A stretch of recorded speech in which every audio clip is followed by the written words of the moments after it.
Petrol کے بارے میں ایک بڑی خبر جس کو آپ کو کہتے ہیں کہ ایک تحقیقاتی کہہ لیں یا بما ثبوتوں کے ساتھ کہہ لیں، وہ سامنے آ چکی ہے، اور وہ یہ ہے کہ عالمی مارکیٹ میں 127 روپے لیٹر ملنے والا تیل پاکستانیوں کو 300 روپے میں کیوں خریدنا پڑ رہا ہے۔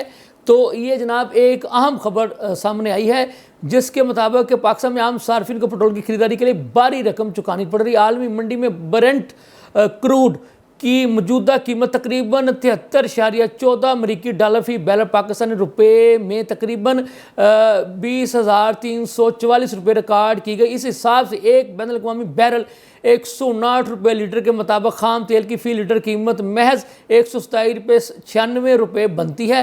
تاہم ملکی ریفائننگ اخراجات کمپنیوں کے مارجن اور سب سے بڑھ کر باری حکومتوں کہ جو ٹیکس جو ہیں وہ اس کی وجہ سے یہ پٹرول عام شہری تک 300 روپے فی لیٹر تک پہنچ رہا ہے۔